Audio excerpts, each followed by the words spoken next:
Okay.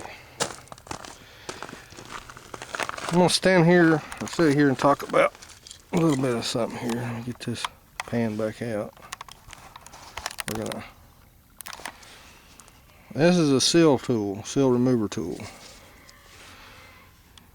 You reach in there, pop it, pull down. Some of them got a big hook, some of them got a straight. You reach in there and lift it. And here's another one. Another seal remover tool. It's got a handle. And you stick it in there and take a hammer and beat it out.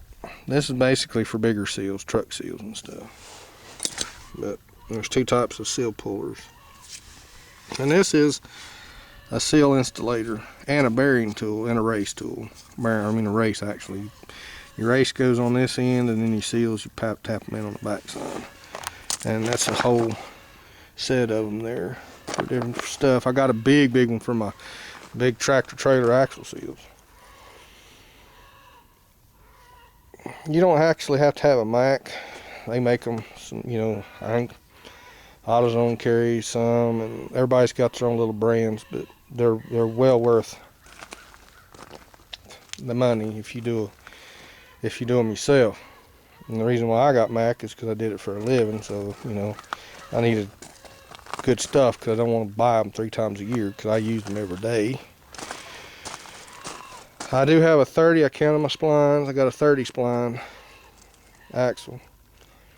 Looked at the bearings. The other side there, I showed you there's some pitting, but nothing.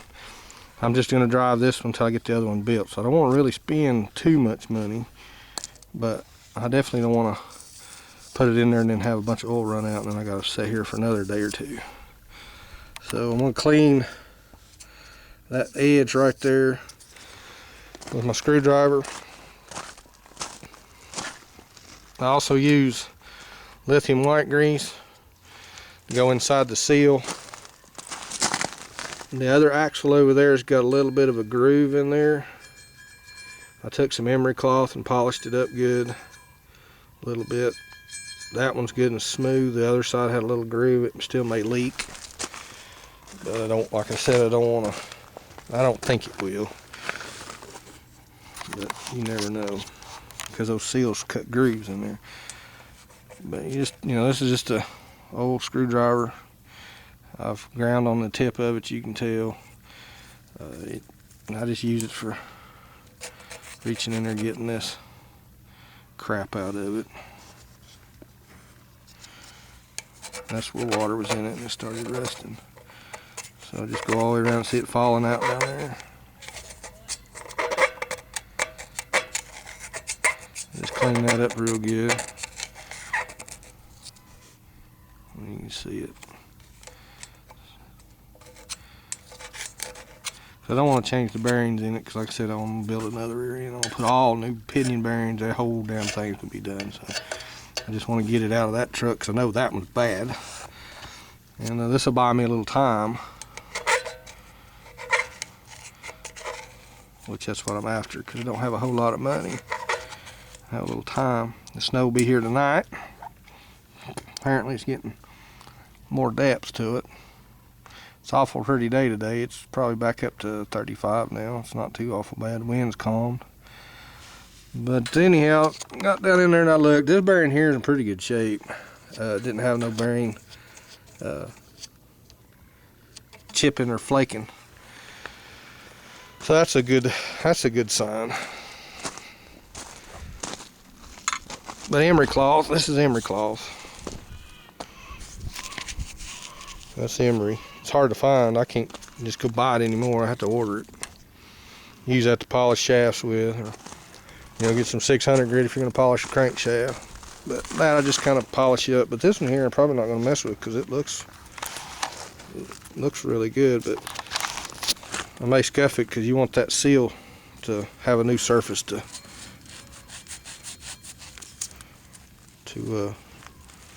adhere to.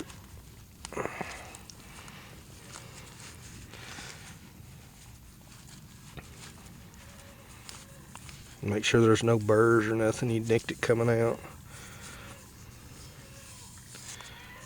Does pretty good.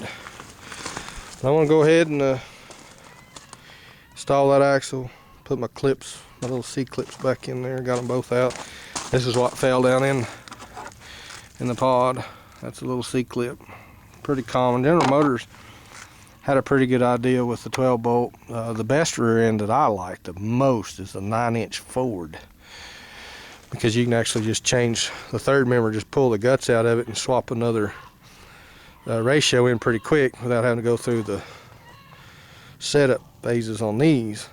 9-inch Fords, you can just jerk your pins out, pull your axles out, knock your third member out, set another carrier back in there with a different ratio, put your pins in. It's really a quick change. I had a 9-inch Ford under a old truck, a Chevrolet truck, and I changed gears out of it until I found what I wanted. Here, it's a little more difficult because you're going to have to pull all that out and then reset up and shim kits and backlashes and stuff. And you still have to do that with the 9-inch, but it's not near as complicated for the most part. It's pretty cut and dry, but that was one of Ford's fabulous rear ends that they quit making. But there's still people that reproduce axles for them and stuff, and you can still get them aftermarket 9-inch stuff. So at some point, you know, it'd be a neat idea to go ahead and stick a 9-inch, and then you could play with your gears. But this truck's no longer a, you know, it's not going to be drag race. It's just going to be driven. So we're going for fuel mileage and you know, just the character of the old thing. But anyhow, that's where I'm at. I'm gonna hopefully get it buckled up here in a bit, get it filled full of oil, and go in and play the Xbox and wait for the snow.